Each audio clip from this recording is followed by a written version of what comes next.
The courtroom was packed that morning, buzzing with quiet murmurs as people shuffled into their seats.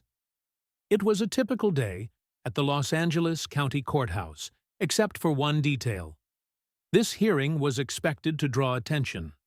Alexa Sterling, a socialite with a reputation for reckless behavior and an inflated sense of self, was due to stand before Judge Charlie Reed, known for his unshakable demeanor and sharp intellect. Judge Reed was respected throughout the legal community as a fair but no-nonsense arbiter of justice.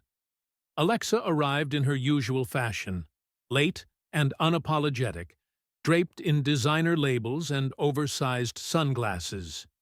She sauntered into the room as though it were a red carpet event, her lawyer visibly uncomfortable walking quickly behind her, attempting to minimize the scene. The courtroom used to decorum fell silent as eyes shifted toward her. She stopped in the middle of the aisle, seemingly oblivious to the people waiting for her to take a seat. With a dismissive wave, she motioned for her lawyer to move aside so she could set her bag down on the bench. Her entitlement radiated as she removed her sunglasses with exaggerated flair, glancing around as though this were all beneath her. Judge Reed entered moments later, the air in the room changing instantly. The murmurs died down, replaced by a respectful hush. In his mid-50s, Reed was an imposing figure with his tall frame and calm authority. His sharp eyes scanned the room briefly before settling into his chair. "All rise," the bailiff announced. Alexa hesitated, clearly irritated, before standing with a heavy sigh. Her expression screamed, "Why am I even here?" Judge Reed didn't react. He adjusted his glasses, opened the file before him, and began the proceedings. Alexa's case was a fairly straightforward one. A series of parking violations compounded by an incident of reckless driving that had endangered a pedestrian. But what could have been a routine hearing was about to take a dramatic turn thanks to Alexa's arrogance. As Judge Reed started outlining the charges, Alexa's posture shifted. She leaned back in her chair, crossed her arms, and rolled her eyes, a blatant sign of disrespect that did not go unnoticed. But instead of addressing her behavior, Judge Reed carried on with calm professionalism. His tone was measured, his words deliberate.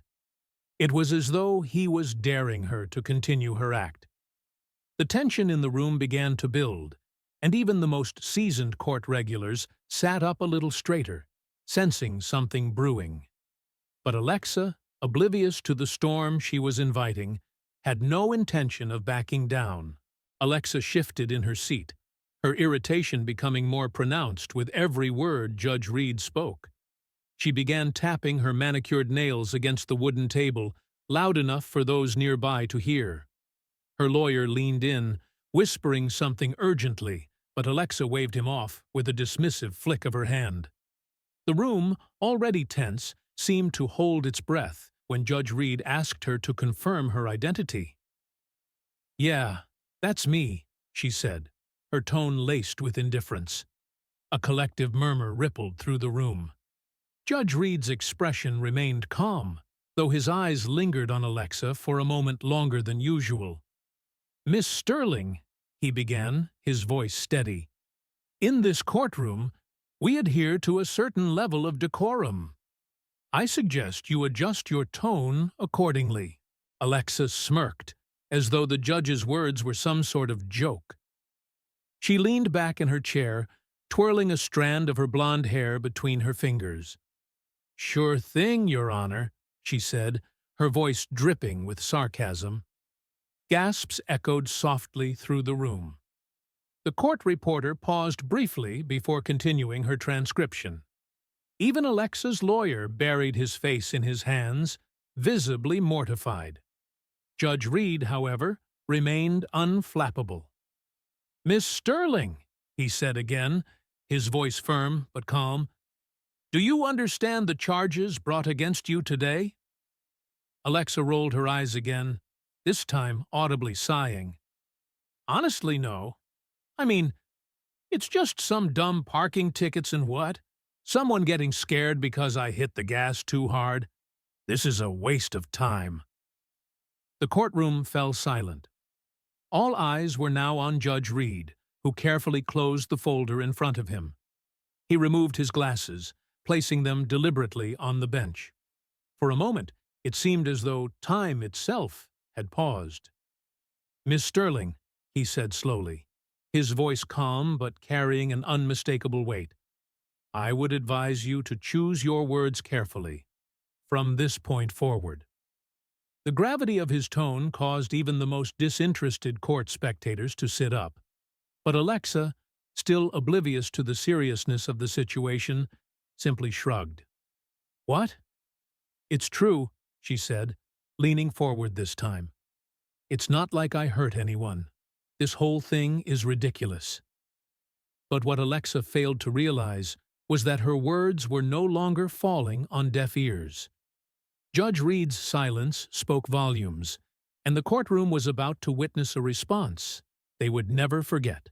Judge Reed leaned back in his chair, his piercing gaze fixed on Alexa. The room remained silent, the weight of the moment pressing down on everyone present. Even Alexa's lawyer, who had been shuffling papers nervously, stopped to glance at the judge. "You believe this is ridiculous, Miss Sterling?" Judge Reed asked, his tone steady, almost conversational. He didn't raise his voice, but the authority in it was impossible to ignore. Alexa scoffed. "Yeah, I do. I mean, come on. It's not like I robbed a bank or something. This is just overkill." She waved her hand dismissively, as though brushing away an imaginary nuisance. Judge Reed nodded slowly, folding his hands on the bench. "I see," he said. His calm demeanor only heightened the suspense, making the spectators edge closer to the edge of their seats. "Let me clarify something for you, Miss Sterling," he began. "The charges against you include not only reckless driving, but also endangering a pedestrian's life. The law does not measure accountability by the size of the crime, but by its impact. Do you understand that?"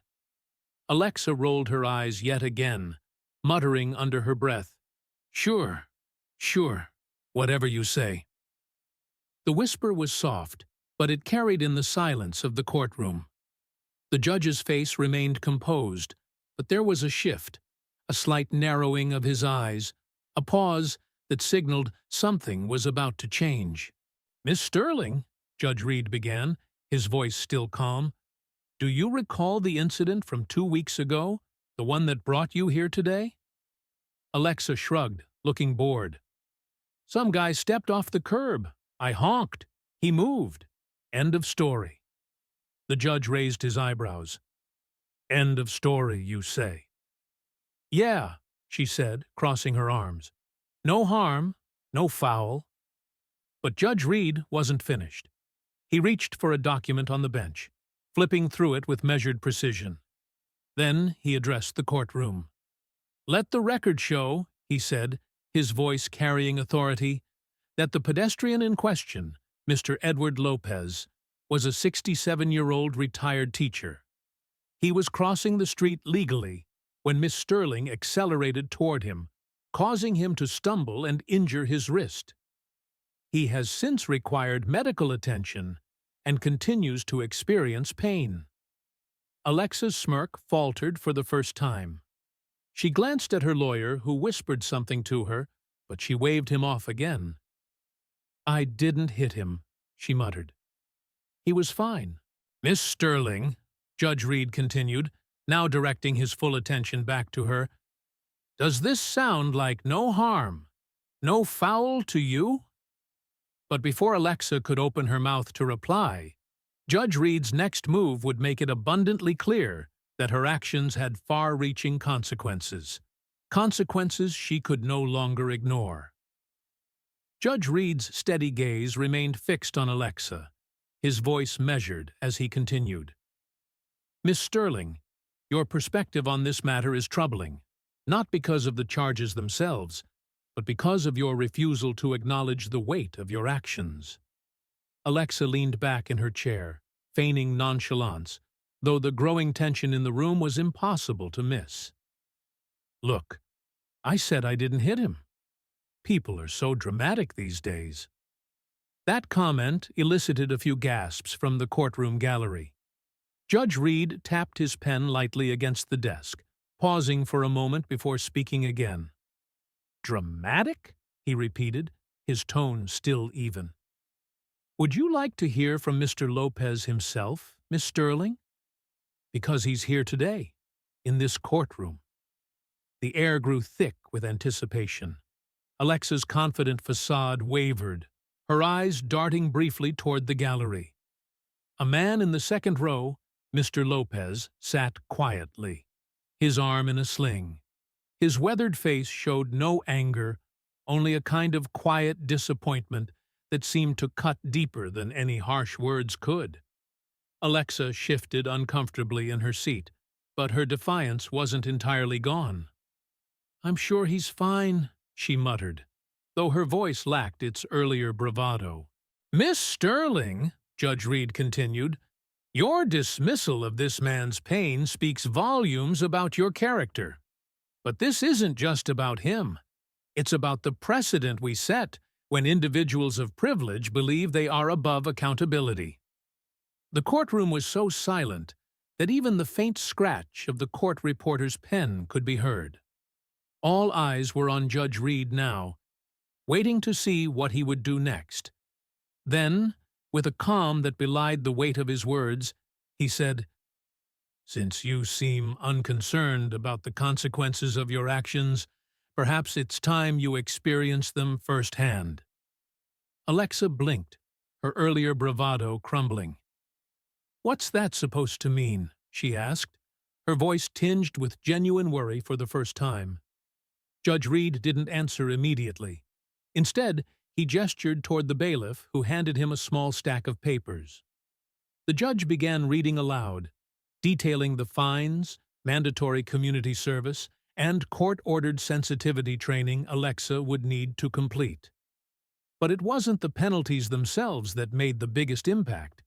It was the way he delivered them, weaving in a powerful message about privilege, empathy, and the responsibility that comes with living in a shared society.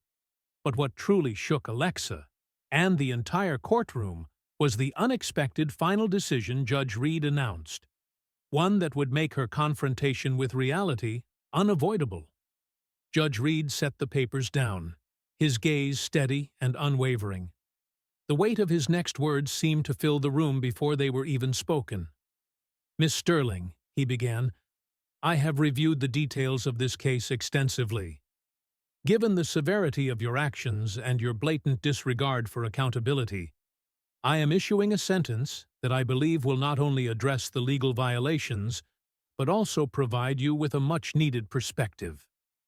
Alexa sat up straighter, her earlier flippancy replaced by a flicker of unease. "Perspective?" she echoed, her voice edged with disbelief. "Yes," Judge Reed said firmly. "In addition to the fines and 200 hours of community service, you will spend the next 30 days volunteering at the downtown women's shelter. You will work directly with individuals who have faced hardship, often through no fault of their own.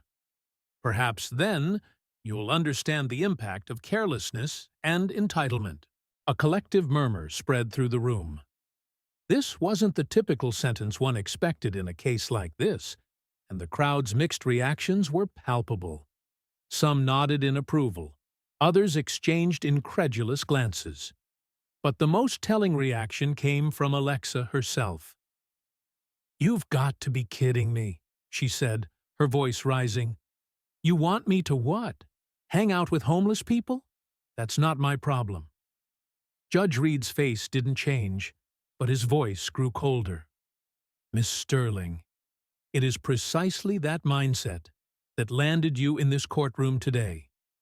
Your actions reflect a lack of understanding, a refusal to see how your choices affect those around you. This is not a punishment. It is an opportunity for growth. And let me be clear. Failure to comply will result in a much harsher sentence." Alexa's lawyer tugged at her sleeve, whispering urgently, but she yanked her arm away. "This is insane. You can't force me to do this." Judge Reed raised a hand, silencing her outburst. "Miss Sterling, this court has the authority to enforce community service as part of your sentence. You will report to the shelter by 8 a.m. each morning, and your supervisor will provide weekly progress updates. Should you fail to cooperate, I will see you back in this courtroom under far less favorable circumstances." The room was silent again, the weight of Judge Reed's words hanging heavily in the air. Alexa remained seated, her face a mixture of disbelief and indignation. Her lawyer leaned in, whispering hurriedly, but she barely acknowledged him. The gallery began to empty, the murmurs of the onlookers rising as people discussed what they had just witnessed. Mr. Lopez stood slowly, his slung arm a stark reminder of the incident that had brought them all here. He glanced at Alexa as he passed, his expression still kind but resolute. She avoided his gaze, staring instead at the table in front of her. Outside the courthouse, reporters had already gathered, eager to capture the fallout from the dramatic hearing. Alexa's name, already a headline for her socialite antics, was now linked to a moment of courtroom drama that had captivated everyone in attendance. Cameras flashed as she emerged, flanked by her lawyer who shielded her from the barrage of questions. "Miss Sterling, do you have any comment on today's sentencing?" one reporter called out. "Do you feel the sentence was fair? What are your thoughts on Judge Reed's decision?" Alexa's usual arrogance resurfaced for a moment. "No comment," she snapped, pushing past the crowd and into the waiting car. But inside, the facade began to crack as the doors closed and the noise of the reporters faded. Her shoulders slumped. For the first time, it seemed reality was setting in. That evening, the story was the top headline across news outlets. Clips from the courtroom, including Judge Reed's powerful words, went viral, sparking widespread discussion.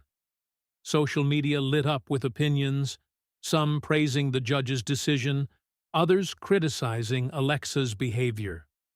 But the most poignant commentary came from Mr. Lopez, who gave a brief statement outside the courthouse. "I don't want her to fail," he said. "I just hope she learns, because when we stop learning, we stop growing, and that's when we truly lose." The simplicity of his words struck a chord, resonating far beyond the courtroom. For Alexa, though, the lesson was only beginning. Monday loomed ahead, and with it, a world far removed from her designer handbags and privileged lifestyle. But what Alexa would soon discover was that real change doesn't come from being told. It comes from seeing, from doing, and from feeling the weight of someone else's reality. Monday arrived with an unfamiliar chill for Alexa, both in the air and in her chest. She stood outside the downtown women's shelter, her oversized sunglasses hiding the hesitation in her eyes. The building was modest, bustling with activity as volunteers and staff hurried about. For the first time in a long while, Alexa felt out of place as she stepped inside. The warm hum of voices and the clatter of kitchen utensils greeted her. A staff member, a woman in her 40s with a no-nonsense demeanor, approached her. "You must be Alexa," she said, her tone friendly but firm. "Welcome. Let's get you started." The hours passed slowly at first. Alexa was assigned to help prepare meals, serve food, and clean up afterward. She didn't speak much, keeping her head down, her usual bravado stripped away. But as the day wore on, she began to notice things she hadn't before. The gratitude in the smiles of the shelter's guests, the camaraderie among the staff, and the resilience in the stories she overheard. One woman, a single mother of 3, shared her struggles with Alexa over lunch. Her voice was steady, but her words carried the weight of years of hardship. "You think you've got it all figured out," she said, her eyes meeting Alexa's. "But life has a way of teaching you what really matters." That night, as Alexa drove home, her thoughts were uncharacteristically quiet. The faces of the people she'd met lingered in her mind, along with Judge Reed's words. For the first time, she began to wonder if there was more to life than the world she had built for herself, a world of privilege, isolation, and superficiality. In the weeks that followed, Alexa's mandatory service continued. Day by day, the walls she had built around herself began to crack. She listened more, spoke less, and slowly, almost imperceptibly, began to change. By the time her sentence was complete, Alexa stood before Judge Reed once more, this time a quieter, more introspective version of herself. "Thank you," she said, her voice steady, "for not giving up on me."